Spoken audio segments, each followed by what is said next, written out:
Okay, you're told you're given a positive term geometric sequence where A3, let me write this over here, is equal to 16 thirds, and the A5 is equal to 64 over 27. Now, since it's a positive term sequence, I know the R, whatever it is, must be a positive number. Let's start writing things down. So 16 thirds would equal A1, I'm sorry, I put the equal sign over there, would equal A1 times the common ratio R, raised to what power? And again, that's A3. It'd be the second power. Now, A5, which is 64 over 27, would be equal to A1 times R to the fourth power. These are two equations, two unknown. What am I going to do? I guess I simply divide those guys. So I'm going to take this one here and divide it by that one. What do you get on the right side? You get R squared, right? On the left side, you get, let me write this over here. You get 64 27ths divided by 16 thirds, which would be 64 27ths times 3/16. Well, this looks pretty easy because 16 goes into 64 4 times, and 3 goes into 27 9 times. So you get 4/9. Now, by the way, I want to remind you, R is positive, so what's R going to be? It's going to be 2/3, all right? This is an important step in the problem, by the way, all right? And someone says, I wonder why it's an important step. It's going to allow me to answer their questions, all right? So what I want to do is I want to kind of erase things over here that I don't need anymore. I don't think I need this business over here, all right? Now, someone says, what was that all about then? That was only for one reason, to find out what the R is in the problem. And I know R is 2/3 at this point. We're now going to use that R is 2/3 to kind of answer their questions. And what's their question going to be? Let's see, find R. I did that. I'll put a box on it. We'll check later. It says find A1.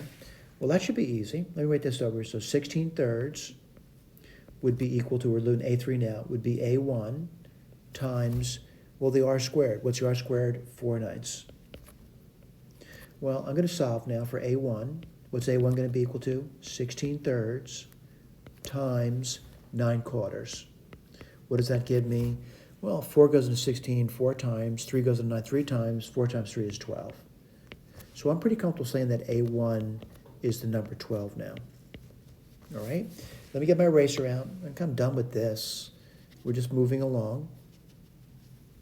I'm trying to figure out what I've got at this point. They asked for A1. They asked for R. They also asked for A10. Let me write down A10 for you. What's A10 going to be? It's going to be A1, which is 12, times the R, which is 2/3, raised to the 9th power. All right? So I'm going to put a box on that. I'm not going to compute the number, by the way. And the reason for that, it really doesn't add much to the problem. All right? It also says find the sum of the first 10 terms. All right? Find the sum of the first 10 terms. All right? So let me write that down for you. And as I do that, I want to go through the formula derivation again for you. And let's write that down. So the formula derivation, S10, that's going to be A plus AR plus AR squared plus yada, yada, yada, up to A times R to the 9th power. And then I'm going to write down S10. I'm going to multiply both sides by R. And what do you get? AR plus AR squared plus AR cubed, yada, yada, yada, all up to AR10. Two equations, two unknowns. I'm trying to solve for S10 though, by the way. What do you get over here? S10, I'm subtracting, by the way, 1 minus R equals, boy, a lot of things disappear. We left off with A, that would disappear, that would disappear, this would disappear, that would disappear. We left off with A, R to the 10th power. So what's S10 going to be equal to? Let's write this down. It's going to be A times 1 minus R to the N all over 1 minus R.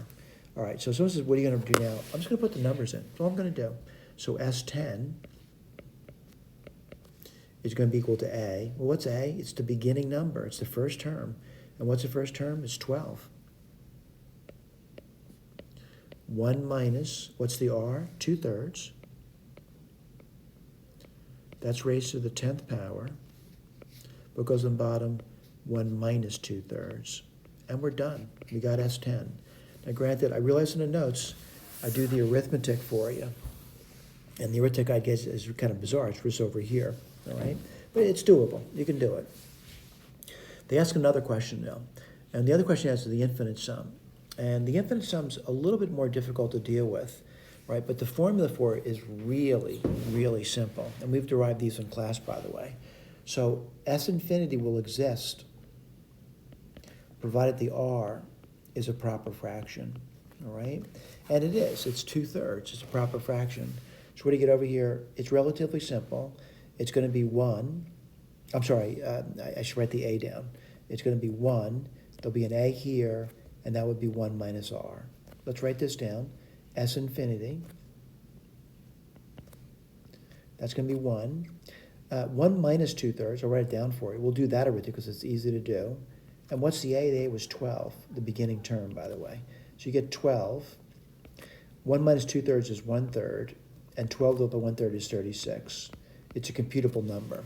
By the way, this other one, S10, is also computable, but it's a tough computation, and that's why I'm not doing it. Let's look at the key, though, and see if I've got the answers correct. Was I able to get the R? Yes. Was I able to get A1? Yes. Was I able to get A10? Well, yes, but I didn't do the computation. This is A10. Was I able to get S10? All right. And I point out S10 is right over here. Where is it? Right over here. And I got a number for it.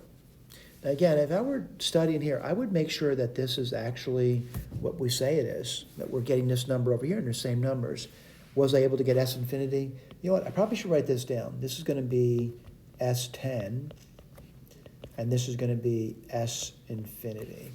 S infinity, I said, was what? 36? Did we get that? Yeah, we got it. We're good to go. Thank you.